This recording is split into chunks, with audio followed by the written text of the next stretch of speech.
16조 과정에 이제 아직 뭐 초반인 거는 같습니다만은 열심히 이렇게 참가하는 모습을 보니까 참 하나님도 기뻐하시라고 생각이 됩니다. 오늘 제목은 이스라엘의 회복과 팔레스타인 선교에 관한 말씀입니다. 여기 오신 분들은 아마 다 이스라엘의 회복에 대해서 관심이 있고 기도하고 헌신하는 분들이 오셨으리라고 생각하는데, 그리고 아마 다른 강사분들은 주로 이스라엘에 대해서, 그리고 우리 한국과 이스라엘 이런 것에 대해서 많이 말씀하실 텐데, 저는 이스라엘의 회복과 팔레스타인이 참 중요하다라는 것에 대해서 말씀을 드리겠습니다. 조금 전에 우리 박 목사님께서 한 세 사람 말씀을 해주셔서 대단히 감사합니다.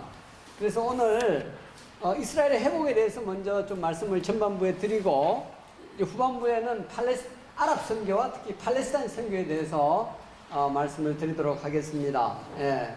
저는 지금 거기 간 지 한 5년 정도 됩니다. 그래서 예루살렘에 있는 유니버시티 오브 홀리랜드라고 하는 대학교에서 지금 박사과정을 하고 있고요. 다음에 금요일 날은 제가 이제 팔레스타인의 베들레헴에 가서 아랍인 기독교인들을 대상으로 교회를 하고 있습니다. 그래서 제가 팔레스타인에 대해서 그동안 깨닫고 배우게 된 것을 여러분들에게 나눠드리고, 이것이 이스라엘의 회복과 얼마나 긴밀한 관계가 있는가를 말씀드리고자 합니다. 그래서 여러분이 오늘 이후부터는 이스라엘을 생각하시면서 팔레스타인도 함께 종합적으로 생각함으로 좀 더 균형 잡히고 성경적인 그런 관점을 갖게 되기를 바랍니다. 자, 이스라엘의 회복이라는 말은 성경에 다양하게 나와 있지만, 여러분이 가장 잘 아는 말씀으로는 이 사도행전 1장 6절에서 7절까지의 말씀에 나와 있습니다. 우리 다 같이 한번 읽어볼까요? 시작.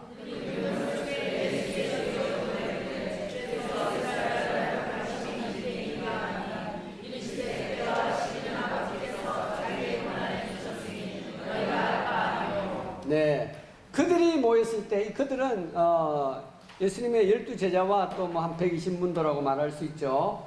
그들이 모였을 때 이 상황이 잘 아시죠? 사도행전 1장에 예수님께서 부활하시고 이 땅에 40일간 계셨지 않습니까? 이제 40일간 계시면서 무엇에 대해서 말씀하셨냐면은, 사도행전 1장 4절에는 하나님의 나라에 대해서 말씀하셨다고 그랬어요. 예수님께서 하신 말씀이 굉장히 많으셨겠지만 주제는 딱 하나였어요. 하나님의 나라. 근데 나라라는 말을 영어로는 어떻게 표현하냐면은 country of God나 state of God가 아니고 kingdom of God예요. 여기 지금 kingdom, 미스바 kingdom이라고 했더니 kingdom은 나라 중에서 왕이 다스리는 나라예요. 지금은 이 세상에 왕이 다스리는 나라는 별로 많지 않아요. 있다 하더라도 명목상으로 다스리고 있죠. 입헌 군주국이라 그래서 영국이나 태국 같은 데는 왕이 주권을 가지고 있지만 명목상의 주권이고, 실질적인 주권은 다 모든 국민이 행사합니다. 우리 대한민국 민주공화국 경우에는 특별히 그렇죠. 근데 옛날에는 1세기 예수님 당시에는 모든 주권은 누구에게 있었어요? 예, 왕에게 있었어요. 그래서 킹덤이라 그러는 거예요. 왕이 주권을 가진 나라. 국가의 3대 요소는, 나라의 3대 요소는 주권, 국민, 영토 아닙니까? 우리 중학교 때 배우는 건데, 이 주권이 자신을 어떻게 보면 제일 중요해요. 그런데 하나님의 주권인 나라, 하나님 주권을 가지고 계신 나라, 하나님 왕국이죠. 그것에 대해서 예수님께서 제자들에게 말씀하셨는데, 제자들은 그것을 40일 동안 들었어요. 그리고 예수님께서 이 하나님 왕국에 대해서 말씀하실 때 뭐하고 같이 말씀을 하셨냐면은 성령에 대해서 말씀을 하셨어요. 그죠? 여러분 사도행전 1장 4절, 5절, 7절, 8절을 읽어보면은 이 하나님의 왕국과 성령은 아주 깊은 관계가 있습니다. 사실은 성령이 없이는 하나님의 왕국을 이룰 수가 없고, 로마서에 보면은 하나님의 왕국은 성령 안에서 의와 평강과 희락이라고 그랬어요. 그죠? 근데 제자들은 아직까지 성령을, 예수님이 부활하시고 생기를 불어넣어 주셨어요. 그래서 그 정도의 성령은 받았고 약간은 체험했지만, 하늘에서 그냥 폭포수처럼 쏟아 부어지는 성령은 경험하지 못했어요. 왜냐하면은 앞으로 10일 이후에 오순절날 경험할 것이기 때문에 그런 거죠. 자관, 이제 40일, 부활하시고 40일 동안 이 땅에 계시면서 하나님 나라를, 그리고 너희들이 성령을 기다리라고 말씀을 하셨고, 이제 감람산에서 하늘로 쫙 올라가기 직전이에요. 이 시점이. 그죠? 그때 그들이 모여서 있을 때 예수께 물어봐요. 주님께서 이스라엘 나라를 회복하심이 이때니까, 이렇게 질문을 했어요. 그죠? 근데 이스라엘 나라를 회복하심이니까로 우리말로는 번역했는데, 사실은 영어를 내가 밑에 넣은 이유가 있어요. 영어를 아시는 분은 보세요. 번역이 조금 잘못됐죠? Restore the kingdom to Israel. 하나님의 왕국을 이스라엘에 회복하심이 이때니까, 이렇게 번역해야 정확한 거예요. 그죠? 그냥 이스라엘 나라를 회복한다는 의미는 조금 불충분한, 부정확한 해석이에요. 번역이에요. 그죠? 예수님께서 지금 하나님의 왕국에 대해서 쭉 40일 동안 말씀하셨잖아요. 제자들도 이제 들었어요. 풍어를 읊을 수 있게 정도는 됐어요. 그래서 Restore the kingdom of God가 God인데, God는 제자들은 빼버리고 그냥 왕국을 이스라엘에 회복할 때가 이때니까, 이렇게 제자들이 물었어요. 질문을 하는데 예수님의 대답이 왕국에 관한 말은 빠져 있어요. 그리고 말씀하시는 대답이 때와 시기를 먼저 말씀하셨어요. 그죠? 때와 시기는, 여기 또 우리말로는 때와 시기가 단수인지 복수인지 모르는데 영어 성경이나 원어 성경에는 복수로 되어 있어요. 그게 또 때와 시기가 아니고 때나 시기, or예요. or. 그래서 제가 이 밑에 영어로 적어놨죠. times or seasons. 예. 때들이나 시기들은 아버지께서 자기의 고난에 두셨으니 너희가 알 바 아니요, 이렇게 말씀하셨어요. 그러니까 사실은 이 제자들은 이스라엘을 회복하는 것이, 자기들이 속해 있는 지금 로마의 식민 통치하에 있는 이 이스라엘을 다윗 왕국처럼 회복하는 그것에 관심이 있었어요. 근데 예수님은 그 관심보다는 때와 시기를 말씀하셨어요. 그리고 그것도 복수로 이야기하셨어요. 제가 왜 이 이야기를 하느냐면은 이스라엘의 회복은 굉장히 복합적인 의미가 있어요. 근데 여러분들은 이스라엘 회복하면은 그러면은 이 제자들처럼 로마의 그 당시 식민 통치하에 있었으니까 식민지에서 벗어나서 완전한 독립국가를, 다윗 시대처럼, 솔로몬 시대처럼 독립국가를 이루면 그것이 이스라엘의 회복인가? 그렇게 생각할 수가 있죠. 이 말이 완전히 틀린 말은 아니에요. 맞지만 그러나 100%또 맞는 말은 아니에요.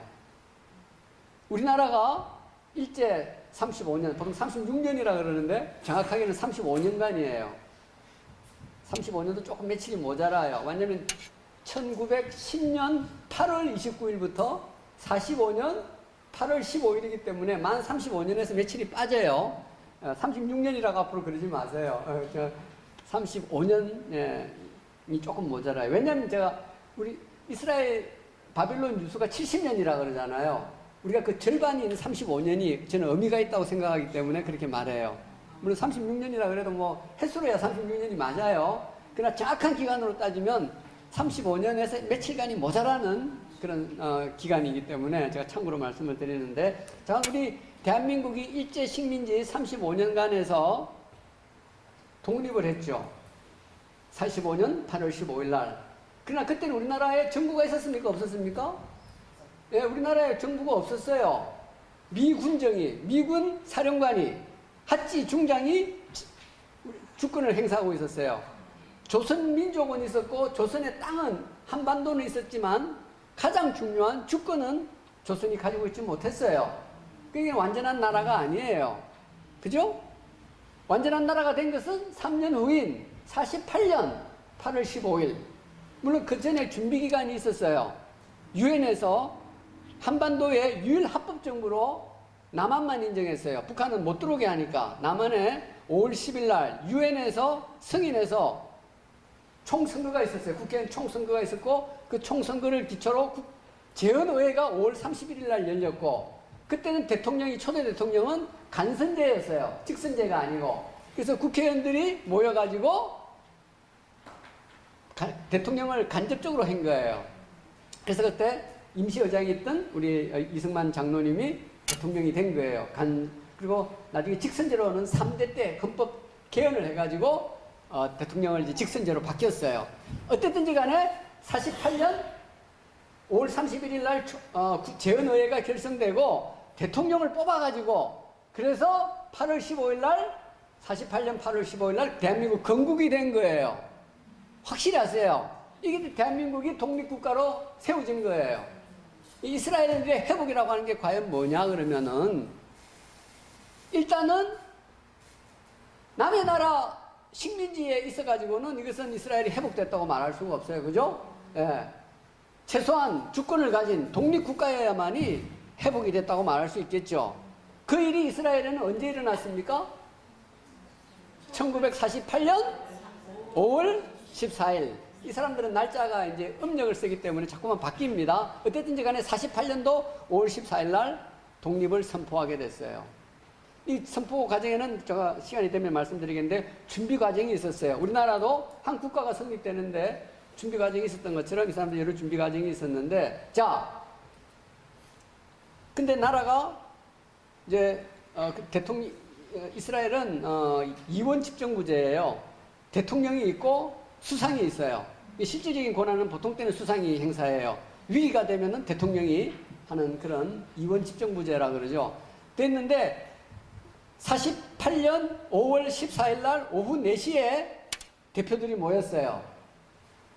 그리고 독립을 선포했어요. 텔아비브에 있는 박물관에서.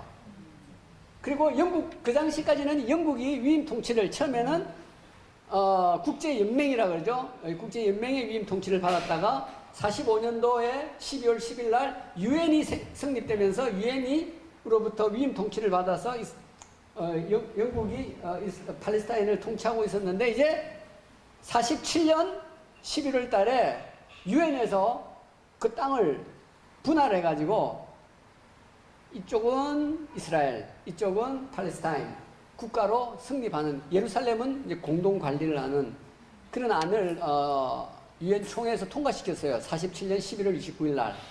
그래서 준비 기간을 거쳐 가지고 이스라엘은 48년 5월 14일 날 오후 4시 반에 독립을 선포했는데 영국군은 하이파항에다가 군함을 놔두고 자정에 떠났어요.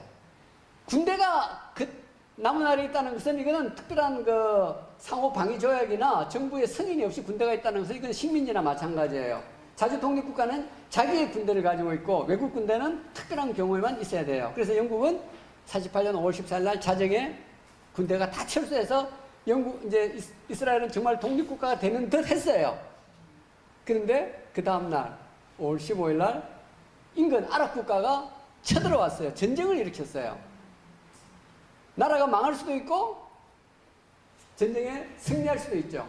우리 대한민국도 48년 8월 15일 날 건국이 됐는데 우리나라는 그 다음날 전쟁은 일어나지는 않았어요. 북한이 한 2년 있다가 쳐들어 내려왔어요. 50년 6월 25일 날. 그렇지만 이스라엘은 그 다음날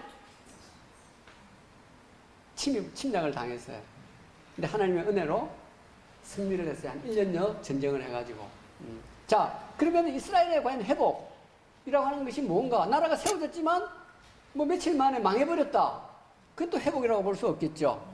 1차적으로 회복이라고 하는 것은 이렇게 주권 독립국가를 선포하고 만들고 그것이 상당 기간 유지돼야 돼요.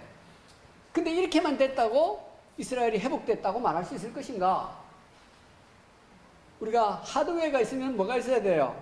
소프트웨어가 있어야 되고 또 더 중요한 휴먼웨어 혹은 스피리추얼웨어 이런 것들이 문화라고 하는 것이 있어야 돼요. 소프트웨어 물론 문화를 말하는 거지만은 자 이스라엘은 이렇게 48년도 5월 14일 날 독립을 했지만은 나라가 중구난방이었어요. 왜냐하면 그 땅에 있던 사람은 얼마 안 되고 이제 나라가 세워지면서 전 세계에 흩어졌던 유대인들이 돌아오기 시작했어요. 알리아라 그러죠. 전 세계에서 돌아오면서 몇십만 명, 많을 때는 이제 지금은 한 전체 800만 명 중에서 한 700만 명, 700만 명까지는 아직 안 될까요? 600만 명, 650만 명 정도가 유대인이에요. 자, 어쨌든지 간에 나라가 뭐 전 세계 여러 나라에서 왔으니까 이 나라가 하나 되기가 얼마나 힘들겠어요. 지금 우리나라도 정당이 뭐 5개나 되잖아요. 원에 준출한 이스라엘은요, 정당이 10개도 넘어요. 예. 정말 수상해먹기 힘들어요. 이렇게, 자, 나라가 세워졌지만 뭔가 공통의 목표를 가지고 싸울 때는 싸우더라도 나라가 정말 전 세계 사람들이 보기에 야, 저 나라 정말 나라답다. 그렇게 해야 그게 회복이 된 거 아니겠어요? 그죠? 최소한 다윗 왕국이나 솔로몬 왕국처럼은 돼야 이게 나라가 회복됐다고 볼 수 있지 않겠어요? 근데 48년도 5월 14일 날 또 한참 한 20년 세월이 지난 67년 6.1 전쟁 때 대승리를 했어요. 이때까지는 이 나라가 완전히 회복됐다고 말할 수가 없어요. 그리고 심지어 67년 6.1 전쟁 때 대승을 거두어서 많은 땅을 빼앗고 심지어는 가장 중요한 동예루살렘 중에서도 성전산, 지금 황금 모스크가 있는 그 땅까지 탈환했다고요. 군사적으로. 물론 아직까지 그 일을 이스라엘이 마음대로 할 수 없어요. 예, 그 마음대로 했다가는 이제 또 큰 전쟁이 일어나니까. 그래서 이스라엘의 과연 회복의 때는 언제고 어떤 모습을 이스라엘이 회복됐다고 볼 수 있을 것이냐. 그에 대해서는 이제 여러 가지 의문이 생겨요. 예. 예를 들면 우리 대한민국에 지금 한글을 안 쓰고 한자를 쓴다. 중국말을 한다. 그럼 우리 대한민국이 완전 회복됐다고 볼 수 있겠어요? 계속해서 일본말을 우리가 쓰고 있다. 아니겠죠? 그처럼 이 회복이라고 하는 것은 영적인 면이 있는 거예요. 예배가 회복돼야 되는 거죠. 이스라엘은 여호와 하나님, 전 세계 다른 모든 민족은 우상들을 섬겨요. 죽은 신을 섬기잖아요. 그죠? 응? 바알이라든지, 뭐, 아세라라든지, 태양신이라든지, 등등등등. 이런 것들은 신이지만 살아있는 신이 아니에요. 그냥. 그리고 이 신들은 풍요와 다산의 신이에요. 한마디로 말하면은. 자기 나라를 외국에서 좀 보호해준다든지. 그렇지만 여호와 하나님, 이스라엘이 섬겼던 여호와 하나님은 전 세계에 이 온 우주에 유일하신 살아계신 참 하나님이잖아요. 예. 이 하나님을 이스라엘이 예배할 수 있을 때 진정으로 회복됐다고 볼 수 있는 거 아니에요? 다윗이 왜 중요합니까? 다윗은 죄가 없습니까? 간음죄도 있고 살인죄도 있고 탄핵을 받아도 여러 번 받았어야 될 사람 아니에요? 근데도 왜 우리가 다윗을 성군이라고 존경합니까? 그리고 우리뿐만 아니라 모든 이스라엘 사람들이 예배를 하나님께 전심으로 예배를 드렸고 예배 제도를 만들었어요. 자기 혼자만 예배 드리는 것이 아니라 이스라엘이 예배 제도를 솔로몬이 성전을 짓기 전에 어떻게 보면 더 큰 성가대도 만들고요. 제사장 제도를 만들어가지고 하나님을 전심으로 예배할 수 있는 그런 제도를 만드는 사람이 다윗이에요. 여러 가지 허물에도 불구하고 전심으로 그렇게 하나님을 섬기고 예배 제도를 만들어놨기 때문에 솔로몬 시대에 성전에서 그렇게 할 수 있었지만 성전이 짓기 전에도 성소에서도 성막에서도 다윗은 그렇게 한 거예요. 그러니까 이스라엘에 이 예배가 회복되지 않고는 이스라엘이 회복됐다고 참으로 회복됐다고 말할 수는 또 없는 거 아니겠어요? 그죠? 그래서 지금 많은 유대인들 중에서 종교인들은 제3성전을 지으려고 하는 거예요. 제1성전 솔로몬 성전, 제2성전은 스룹바벨로부터 헤롯 때까지 쭉 이어지는 성경을 다 합쳐서 제2성전. 그래서 제3성전을 지으려고 모든 준비가 거의 다 끝났다 그래요. 예, 근데 이제 짓지는 못하고 있죠. 예. 근데 문제는 성전도 중요하지만 성전보다 더 중요한 건 뭐예요? 사람의 마음이에요.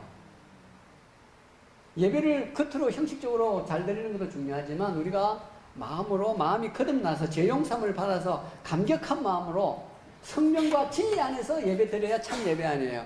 그때 이스라엘이 회복됐다고 말할 수 있는 거예요. 근데 이렇게 되었느냐? 아직은 그렇지 않아요.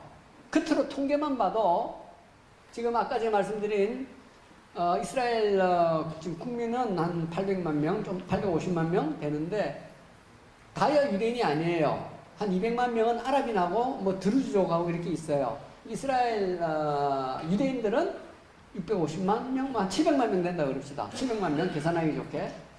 전 세계적으로는 1,400만 명이 있는데 그 절반 정도는 이스라엘 내에 있고 나머지 절반은 미국이나 카나다, 전 세계에 흩어져 살아요. 근데 이 700만 명 중에서 여호와 하나님을 믿는 사람들이 몇 프로냐? 구약 성경을 믿는 사람이 몇 프로냐? 절반이 안 돼요. 오히려 하나님이고 뭐가 없다. 무신론자들, 무종교인들, 유대교들 안 믿는 사람들이 절반 이상이에요. 왜냐면 그 사람들은 공산권에서 와가지고 많은 사람들이 또 무슬림권에서 와가지고 하나님 없다고 하는 사람들 많아요. 하나님이 있고 여호와 하나님이 참 하나님이라고 아직도 열심히 믿는 사람들을 우리가 종교인이라 그러죠. 종교인. 그 사람들은 15% 정도밖에 안 돼 지금은. 옛날에는 뭐 절반 이상이었지만 점점 그 비율은 줄어들고 있어요. 그리고 그 중간에 한 30% 정도는 전통인이라 그래가지고 우리나라 불교 신자들 비슷하게 1년에 몇 번만 뭐 이렇게 절기 지키고 이런 정도의 머리에 키파 쓰고, 종교인들은 키파 안 쓰고 여러분 아시죠? 예, 시꺼먼 모자를 쓰고 옷도 시꺼먼 옷을, 그 사람들이 이제 종교인이에요. 근데 종교인들도 뭐 여러 파가 있는데 열심히 어쨌든지 간에 일단은 전 국민의 여호와 하나님을 제대로 인정하는 사람이 절반이 안 되는 거예요. 그 열심히 믿고 매 토요일마다 안식일마다 회당에 가는 사람들은 15% 정도밖에 안 되는 거예요. 이런 것을 보고 과연 이스라엘이 회복되었다 고 말할 수 있겠느냐? 그것도 이제 퀘스천이죠. 자, 이런 관점에서 제가 좀 토론이 길었는데요. 예. 다른 사람들이 아마 이런 이야기 잘 안 해줄 것 같아서 제가 조금 이야기했습니다.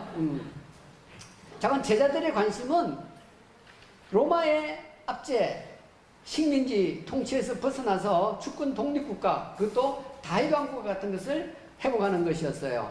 그리고 어떻게 보면은 이제 메시아 왕국까지, 다윗은 메시아의 그 그림자 중에 가장 뚜렷한 그림자 중에 하나죠. 이제 메시아 왕국의 회복을 제자들은 생각하고 있었겠지만 예수님의 관심은 그것을 포함해서, 그것을 부인하지는 않으셨어요. 예수님은 그것을 포함해서 전 세계 사마리아와 땅끝까지 전 세계가 여호와 하나님을 경배하는, 성령과 진리 안에서 경배하고 그의 법을 따르는 그런 나라가 온 지구에, 온 민족들 가운데 만들어지기를 예수님은 생각하고 계셨던 거예요. 그죠? 이 일은 뭐 1, 2년 만에 이루어질 일이 아니잖아요. 그죠? 지금은 24,000여 종족이 있다 그러는데 전 세계에. 예. 그래서 예수님은 복수로 말씀하신 거예요. 때들과 시기. 대부흥의 때들이 한 번씩 있어요. 역사적으로 보면은 많은 민족들이 주님께 돌아오는, 우리 대한민국도 1907년에 그런 일들이 있었죠. 그래서 예수님의 관심은 성령의 역사로, 성령 행전 아닙니까? 성령의 역사로 이스라엘 유대민족뿐만 아니라 유대민족을 시작으로 해서, 첫째는 유대인에게 또한 헬라인에게로다. 유대인으로부터 시작을 해가지고 한 2000년 이상으로 전 세계에 복음이 서진이죠. 이스라엘에서 서쪽으로 유럽을 거쳐서, 미국을 거쳐서 아시아로 한 2000년 이상을 걸쳐서 각 방언과 각 족속에서 하나님을, 여호와 하나님을, 이스라엘의 하나님을 섬기는, 성령과 진리 안에서 섬기고 하나님의 법을 즐거운 마음으로 따르기를 원하는 그런 나라를 만들기 원하는 거예요. 이것은 영적일 수밖에 없어요. 세계 정부를 만드실 수는 없어요. 그죠? 언젠가는 예수님께서 세계 정부의 왕이 되실 거예요. 이제 우리가 보통 천년왕국이라고 그러죠. 또 1000년 동안. 예. 그러나 그때가 이르기 전까지는 이스라엘을 유대인을 첫째로 하지만 유대인의 완전한 그런 회복은 있을 수가 없는 거예요. 그래서 여러분이 예수님의 관심과 제자들의 관심이 좀 다르기도 하고 겹치는 부분도 있다. 근데 예수님은 스케일이 너무나 당연하죠. 예? 우주의 왕이시니까 우리 전 우주를, 전 지구를 대상으로 하는 회복을 생각하고 계셨다. 그리고 이제 우리 이 회복은 그래서 단계적 회복인 거예요. 그죠? 성경을 읽어보면은 이게 회복이 크게는 두 가지가 나와요. 영적 회복과 물리적 회복. 근데 이스라엘의 경우에는 물리적 회복이 먼저 일어났어요. 그래서 지금 서서히 영적 회복이 조금씩 일어나고 있어요. 영적 회복은 우리가 보통 어떻게 말을 하냐면은 메시아닉 주라 그러죠. 유대인들 중에서 예수님을 메시아요, 구세주요, 왕 중의 왕으로 믿는 사람은 지금 몇 프로일까요? 아까 700만 명 중에서 0.3%. 1000명 중에 3사람밖에 아니라는 거예요. 근데 이것도 그나마 한 2만 명 되는 것도 지금이야 그렇죠. 3, 40년 전에는요 2, 30명 2, 300명 한 10년 전에는 2, 3천0명 그러다가 그나마 지금 2, 3만 명이 된 거예요. 0.3%도 그러니까 프로테지는 낮지만 네? 그게 많이 0.03%에서 이렇게 막 올라온 거예요. 0.003%에서 그만큼 이제 이스라엘 내에서 유대인들 중에 예수님을 믿는 사람들이 생겨나기 시작했고 앞으로 더 많이 생겨날 거예요. 아마 최소한 10만 명, 20만 명 이렇게 증가되지 않을까. 그래서 그게 왜 가능했냐면은 이스라엘의 독립국가가 되었다고 하는 이 물리적인 회복이 있었기 때문에 가능한 거라고 볼 수 있어요. 다음에 두 번째로는 어떤 성경에 보면은 영적 회복이 먼저 되고 물리적 회복이 나중에 되는 그런 성경도 있어요. 그러니까 꼭 물리적 회복이 먼저 된다고만 말할 수는 없어요. 하나님께서 마음이 급해가지고 해외에 있는 유대인들에게 하나님의 영을 부어주시는 거예요. 그래서 그 딱딱했던 마음이 풀어지고 빗늘이 벗겨지고 수분이 벗겨지고 그런 일들이 일어나가지고 해외에서 예수가 나사렛 예수가 참 이스라엘의 메시아구나 우리가 믿어야 할 하나님이구나 그걸 깨닫는 일이 먼저 일어났어요. 예. 그리고 그 사람들이 이제 이스라엘로 오고 있는데 그 다음 페이지에 여러분 보면 이렇게 크게는 영적 회복과 물리적 회복인데 에스겔서 37장 26절에는 특별한 거가 두 가지가 더 언급이 되어 있어요. 그게 뭐냐면은 통일이에요. 참 우리나라하고 너무 비슷하죠? 예. 12지파가 흩어졌던 12지파가 다시 하나님 안에서 통일이 된다는 거예요. 예, 시간이 없으니까 이것만 얘기. 다음에 성소가 건축돼요. 성소 성전이. 에스겔서 40장부터 47장까지 제3성전에 설계도가 있다고 유대인들은 열심히 있는 유대인들은 믿고 있어요. 그래서 성전 설계가 다 끝난 거예요. 예. 자재도 뭐 대부분 준비되어 있고. 근데 복잡해요. 성전하고 뭐 자재만 있어야 되는 게 아니라 제물이 있어야 되고 제사장이 있어야 되고 법도가 있어야 돼요. 근데 제사장은 혈통이 사실 알 수가 없어서 자기들이 그냥 코헨이라고 하는 성을 하나 만들었어요. 코헨은 제사장이라는 히브리 말인데 이제 코헨이라는 성을 하나 만들어요. 야, 너 제사장 해. 이렇게 제사장 가문도 지금 만들어 놨어요. 근데 아직까지 못 찾고 있는 게 하나 딱 있어요.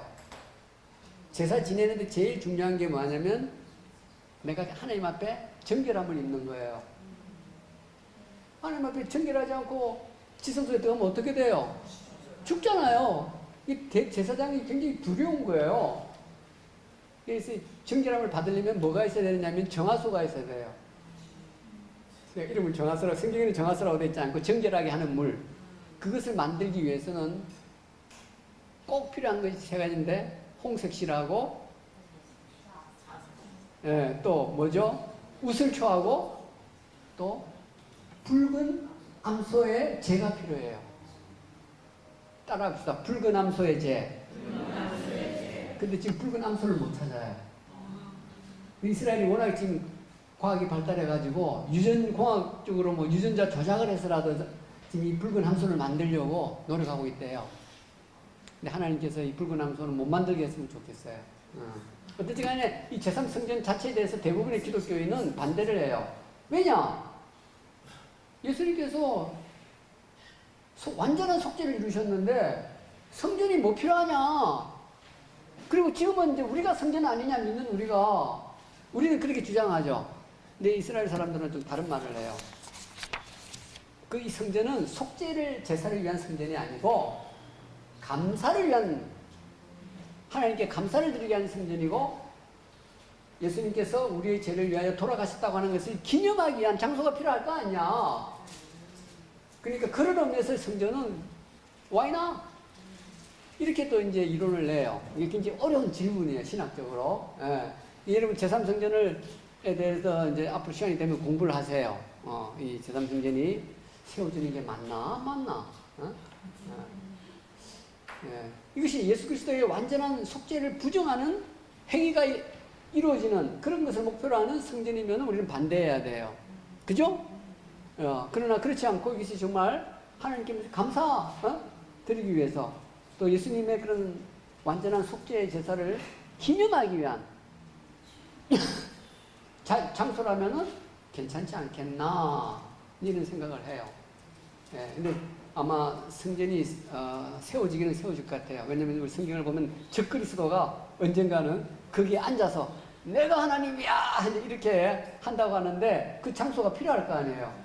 뭐 뉴욕 엠파이어 스테이트 빌딩에서 그렇게 하면 무슨 의미가 있겠어요, 그죠?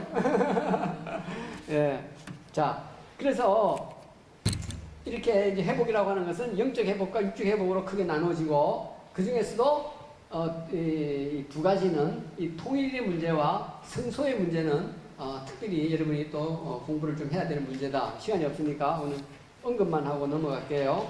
다음에 이제 고단 페이지에 보면은 이렇게 하나님의 말씀에 특히 에스겔서에 예레미야서에 예언된 이 하나님의 말씀이 역사적으로 과연 성취가 됐냐? 시간, 공간적으로 이 지구상에서 성취가 돼야 될 거 아니에요, 그죠? 그냥 마음속에만 우리 사람들의 마음속에만 예언이 이루어졌다. 그러면 그 진정한 예언이라고 말할 수가 없죠.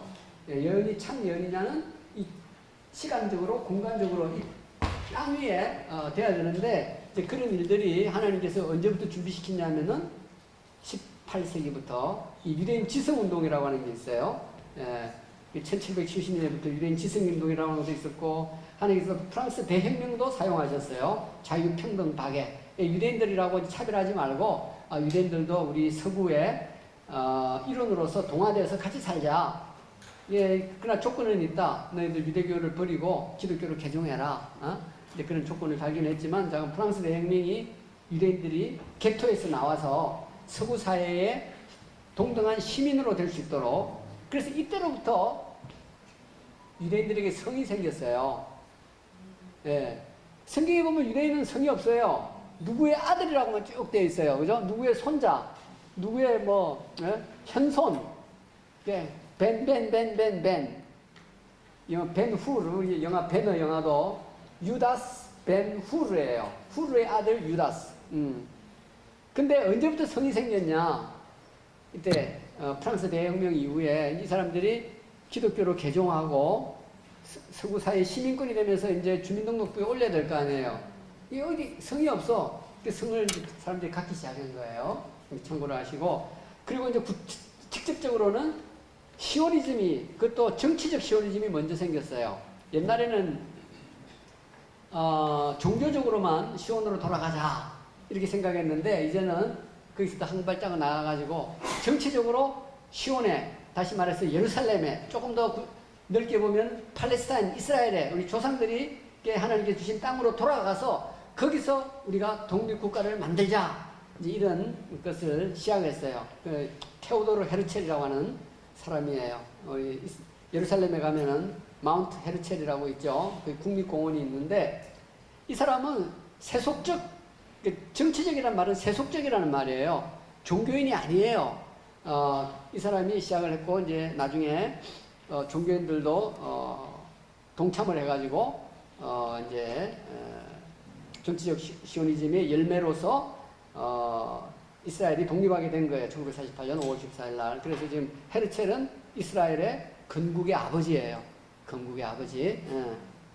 자, 그리고 이제 아까 말씀드린 뭐 국제연맹 시대가 있었고 5번의 유엔 분할 계획이 있어요. 여러분 시간이 없어서 설명을 못하는데 유엔 분할 계획이 47년 11월 29일 이때 유대인 대표들은 벤구리온을 위시한 유대인 대표들은 이것을 받아들여서 6개월간의 준비를 거쳐서 이스라엘이 생긴 거예요. 그러나 아랍 대표들은 이것을 거부를 했어요.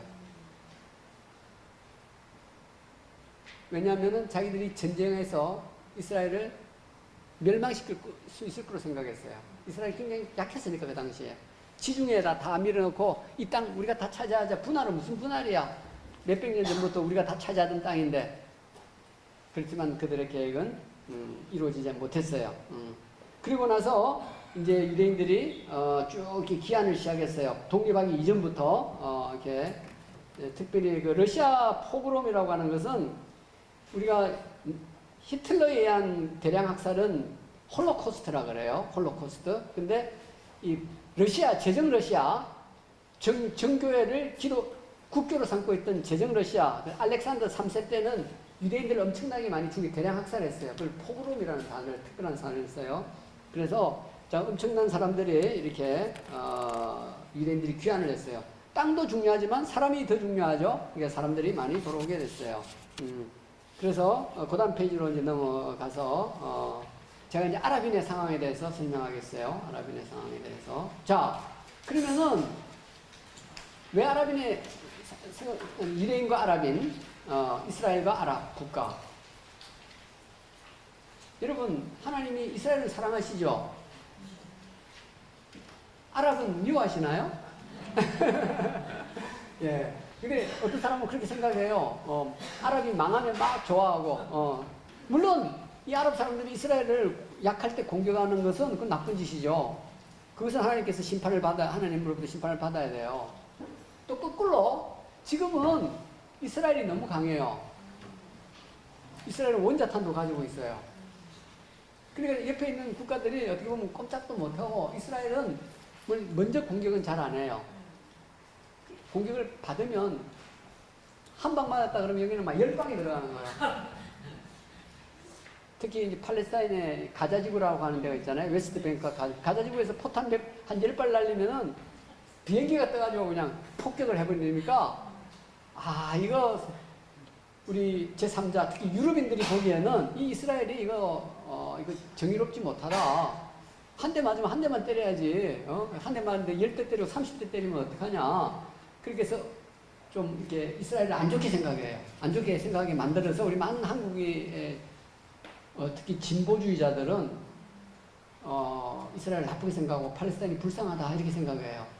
그러나 원인을 좀 따지고 올라가면은 47년 11월 29일 날 유엔의 분할안을 안 받아들였기 때문에 그렇고 계속 전쟁을 그쪽에서 일으켰기 때문에 전쟁할 때마다 이길 걸로 생각했는데 지니까 자기들 생각대로 안 된 거예요. 이스라엘은 특별히 하나님이 보호하사 어쨌든지 간에 그렇지만 하나님께서 이스라엘을 저희 아랍인들을 저주하기를 원하시느냐? 그건 아니라고 하는 것이 이제 성경에 여러분 잘 아시는 대로 창세기 17장 20절에 이스마엘의 이삭의 형 물론 첩의 아들이고 서자이긴 하지만 형이잖아요. 사실 이 아브라함은 이삭은 없어도 괜찮다고 생각했어요.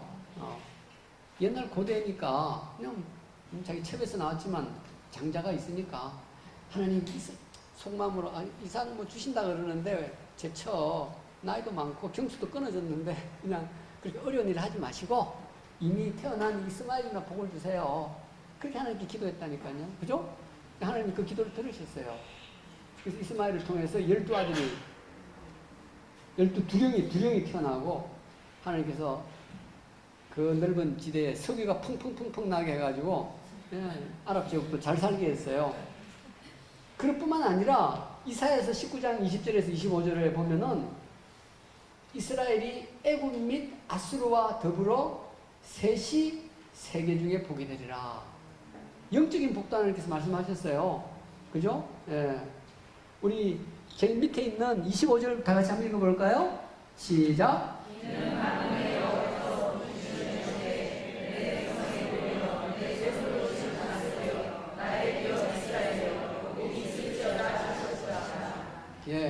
아마 이 말씀 처음 본 분도 계실 거예요. 예? 만군의 여호와께서 복 주시며 이르시되 내 백성 애굽이여. 옛날에는 내 백성 이스라엘이여라고만 했는데 때가 되면 하나님께서 애굽도 내 백성 애굽이여 하는 날이 온다는 거예요. 그리고 내 손으로 지은 아수르여. 이 아수르는 지금의 시리아나 뭐 이라크 이런 데를 말하는 거 아니겠어요? 그죠? 예, 예. 나의 기업 이스라엘이여 복이 있을 자다. 이렇게 하나님께서 아랍도에도 복을 주신다는 걸 알 수가 있어요. 그것이 하나님의 마음이에요. 그죠? 예. 근데 사실 그 24절에 그날에 이스라엘이 애굽 및 아수르와 더불어 셋이 세계 중에 복이 되리니 그랬잖아요. 그 셋이 사실은 원어 성경을 보면은 세 번째로 되어 있어요. 세 번째. 예. 샬롯이가 아니고 셋이라는 1, 2, 3, 3개가 아니고 실롯이, 더 서드. 그러니까 오히려 하나님께서 이스라엘을 세 번째로 둔다는 거예요. 애굽이 1등, 아수르가 2등. 뭐 무엇을 기준으로 한지는 모르지만 예? 그 정도로 하나님께서 아랍을 영적으로도 축복하신다 그런 말이에요. 다음에 그 다음 페이지 5페이지로 넘어가면 이사야서 60장 4절부터 9절까지에 보면은요 미디안이 나오고 에바가 나오고 스바가 나오고 게달이 나와요. 이게 다 아랍이래요. 그죠? 여러분 예. 정확한 위치는 우리가 알 수 없지만 이 미디안은 뭐 사우디아라비아 서북 쪽이라든지 그래요. 에바는 그 미디안의 아들이기 때문에 같은 지역이라고 보고 스바 뭐 예멘, 게달, 사우디아라비아, 느바요 다 이 아랍 지역 아랍을 통칭하는 거예요. 거기에서도 하나님께 예배드리는 자들이 온다는 게 적혀 있어요. 자, 그래서 이렇게 성경에는 이렇게 되어 있는데 이것이 역사적으로 어떻게 성취가 되느냐를 보면 다른 것보다는 1차 세계대전 때 말이죠. 영국, 프랑스, 러시아가 연합을 이뤘고 다음에 독일, 오스트리아, 다음에 이태리가 동맹을 맺었는데 이때 여러분 거기 이제 영국 고등 판무관 헨리 맥만이라는 사람과 아랍 지도자 후세인이라는 사람 간에 편지를 쭉 주고받았어요. 왜냐하면 영국이 1차 세계대전 처음 일어난 세계대전에 독일을 감당하기가 너무 힘든 거예요. 그래서 한편으로는 아랍한테 가가지고 좀 도와달라. 너희들 전쟁 이기면 독립국가 세워주마. 이렇게 약속하고 또 이스라엘로 가가지고 야 우리를 도와주라. 우리가 전쟁에서 이기면 너희 독립국가 세워주게 양다리 작전을 거쳤어요. 특히 이제 이스라엘에게는 발포 선언이라고 해서 영국의 외상이 또 특별한 걸 조치를 하긴 했는데 근데 1차 세계대전이 끝나고 나서는 영국이 화장실 갈 때 마음하고 나올 때 마음이 달란 것들 두 가지 약속을 다 안 지켰어요. 그러니까 두 달부터 이제 그걸 받았는데 그리고 나서 이제 2차 세계대전 이후에 그래서 공평하게 야 나눠서 가져라. 이제 미국이 중심이 돼가지고 이렇게 나눠서 가져라. 그런데 아까 말씀드린 대로 이스라엘은 유대인 대표는 받아들였지만 아랍 대표는 거부함으로써 전쟁이 쭉 이렇게 일어난 거예요. 근데 제일 마지막에 4번이 무슨 전쟁이에요? 금식일 전쟁. 오늘이 무슨 날인지 알아요, 여러분? 네, 오늘이 속죄일이고 금식일이에요. 5778년 7월 10일 유대력으로 오늘이 금식일이에요.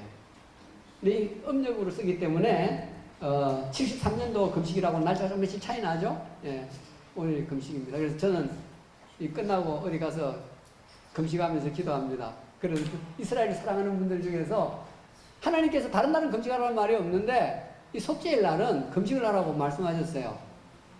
그죠? 저녁 때부터 그 다음날 저녁 때까지 금식일 전쟁에 이스라엘이 이때도 처음에는 어려웠지만 하나님의 도우심으로 금식일 전쟁 때도 이겼다. 혹은 잠깐 아랍하고 좀 비슷하게 비겼다고 말할 수도 있는 잠깐 그런 일이 일어났어요. 그리고 이제 그 다음 페이지 1차 레바논 전쟁, 2차 레바논 전쟁 이렇게 이스라엘은 독립하고 나서 계속해서 전쟁을 했어요. 그 6.1 전쟁에 기습 공격한 거 빼놓고는 다 침략을 먼저 받았어요. 받았기 때문에 반격을 한 거예요. 근데 하나님께서 이기게 하셨어요.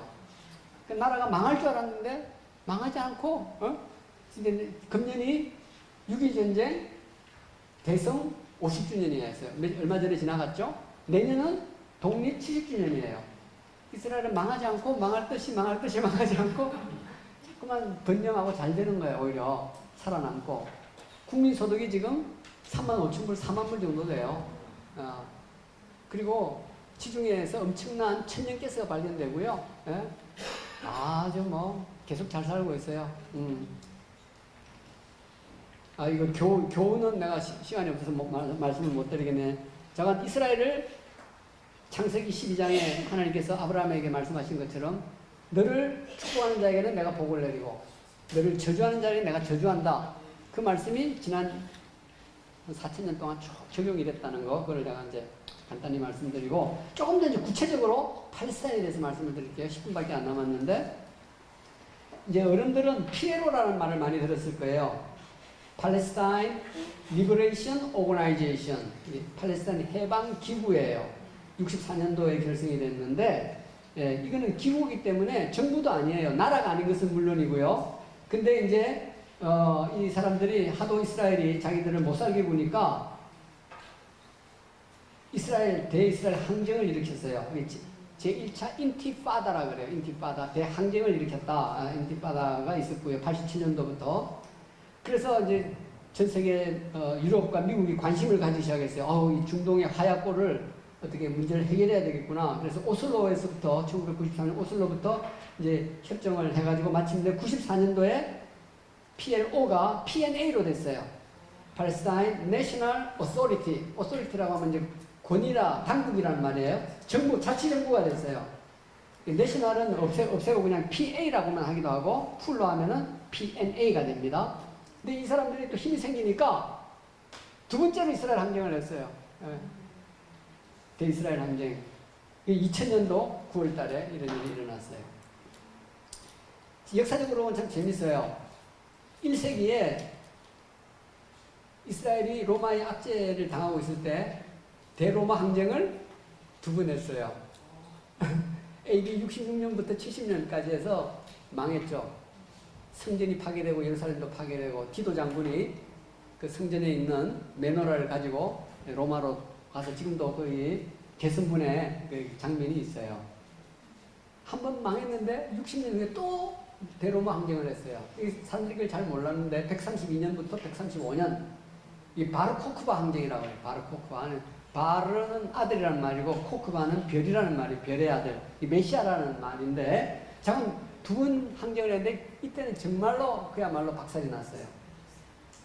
근데 2000년이 지나서는 참 상황이 바뀌어가지고 팔레스타인이 이스라엘을 향해서 두 번의 항쟁을 했는데 지금은 상대적으로 좀 안정되어 있는 상태입니다. 물론 소규모 테러는 일어나고 있어요. 다음에 이제 2007년도에 파타가 이제 서한지구 웨스트뱅크를 담당하고 하마스라고 하는 정당이에요. 파타나 하마스는 강경 무력 항쟁파죠. 이 사람들이 가자지구, 이거 가자지구 알죠? 지중해에 있는 우리 성경에 나오는 가사예요. 가사 그 골리앗 가사 분열이 있었고요. 지금은 팔레스타인이 이제 팔레스타인 내셔널 오소리티이지만 유엔의 옵저버 지위를 획득했어요. 그러니까 정회원은 아니고 준회원 정도다 그 말이에요. 그러니까 발언권은 있지만 투표권이 없어요. 왜냐하면 완전 독립국가가 아니니까. 팔레스타인은 아직까지 군대가 없어요. 자기 나라 화폐도 없어요. 이스라엘 화폐 셰켈이나 요르단 화폐 디나르를 사용하고 있습니다. 지금 독립국가가 되려고 지금 이제 열심히 노력을 하고 있죠. 그래서 이 팔레스타인의 선교 현황과 전략을 보면 서한지구에 한 300만 명, 가자지구에 한 200만 명인데 서한지구라 그러면 요단강 서쪽을 말하는데 여러분들 마음속에는 이걸 생각하면 좋아요. 성경의 세겜, 북쪽에 세겜 아시죠? 그리심산, 세겜, 그 밑에 실로 제사장 엘리가 있었던 실로, 그 밑에 베델, 그 밑에 예루살렘, 그 밑에 베들레헴, 그 밑에 헤브론, 이게 다 웨스트뱅크예요. 웨스트뱅크 아시겠죠? 이 가자지구는 아까 말씀드린 대로 저 지중해 쪽에 있는 거예요. 그래서 이제 그 다음 페이지 종교 현황으로 넘어가면은 무슬림이 98%, 기독교 뭐 기타 등등해서 2%. 근데 이 기독교마저 그리스 정교회가 한 절반이에요. 그리스 정교가 제일 먼저 뭐 생겼다 그럴까? 그래서 한 2000년 동안 그리스 정교회. 다음에 이제 4세기부터 로마 천주교가 들어오기 시작하고 1, 2세기 때 십자군 전쟁 때 가톨릭이 많이 들어왔어요.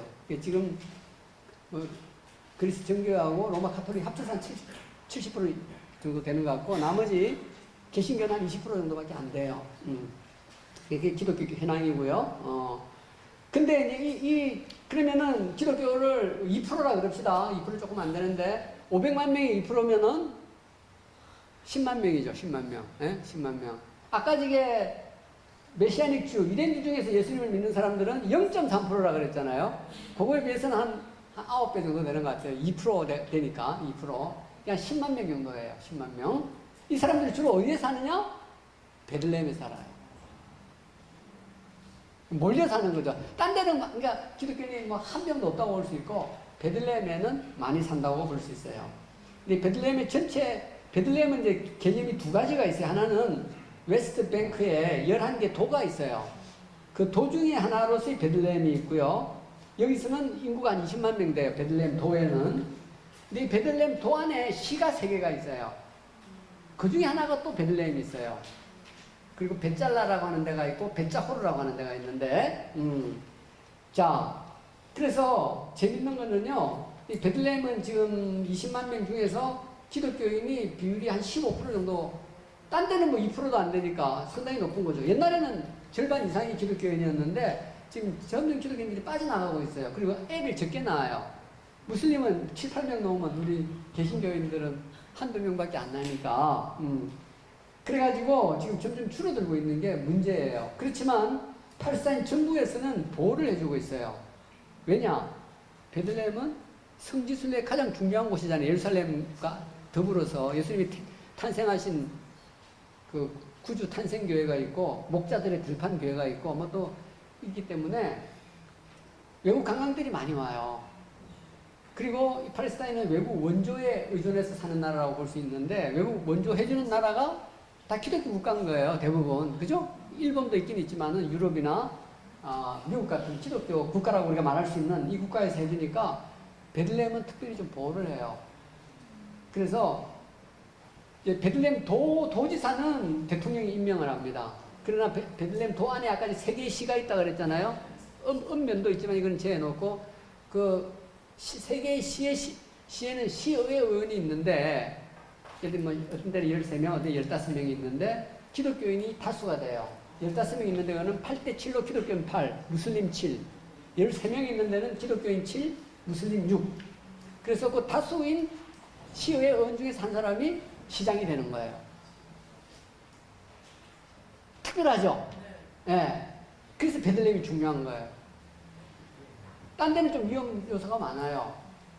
베들레헴은 또 뭐 위험 요소가 전혀 없다고는 말할 수 없어요. 왜냐하면 무슬림들이 절대 다수니까 70, 80% 이상. 그렇지만 정부에서 이런 이유 때문에 좀 보호도 해주고 시장도 기독교인이고 시의회 의원의 다수도 기독교인인 거예요. 물론 이 사람들은 우리처럼 믿음이 뜨겁지는 않아요. 정교회 회원들이랑 그냥 명목상의 기독교인들이지만 그래도 이 사람들은 조상 대대로 기독교를 믿고 왔기 때문에 이 사람들을 우리가 또 깨울 필요는 있죠. 어쨌든지 간에 그래서 베들레헴이 중요해요. 그렇게 해서 이 베들레헴에서 우리가 잠자는 기독교인들과 교회 지도자들을 깨우고 그래서 기독교인 수가 더 이상 줄지 않고 늘어나고 교회를 활성화되고 이 베들레헴에서 팔레스타인 다른 도시로 선교사를 파송하고 또 하나님 기뻐하시면 우리가 이집트나 요르단, 시리아 이런 데도 하면 참 좋겠어요. 이 베들레헴이 왜 또 좋으냐면은 예루살렘은 여러분 물가가 비싸요. 아까 국민소득 한 4만 불 됐다 그랬잖아요. 비싸요. 그러나 베들레헴은 물가가 반이에요. 여러분 젊은이들 그리고 3개월은 노비자거든요. 예, 비행기 값하고 한 500불, 한 400불만 가지고 오시면 제가 6개월간 책임지고 여러분이 저희 사역을 도와주시면 제가 여러분이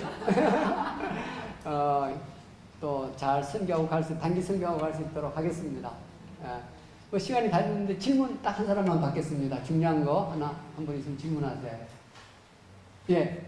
그렇다면 지금 팔레스타인과 지금 이스라엘 간에 지금 이제 분쟁이 있었다는 이 상태에서 예. 그들이 지금 그 여전히 그 기독교인들에 대한 폭발이 계속적으로 이루어지고 있지 않습니까? 그렇다면 지금 목사님께서 펼치시는 선교는 어떤 전략을 갖고 하시는지? 예.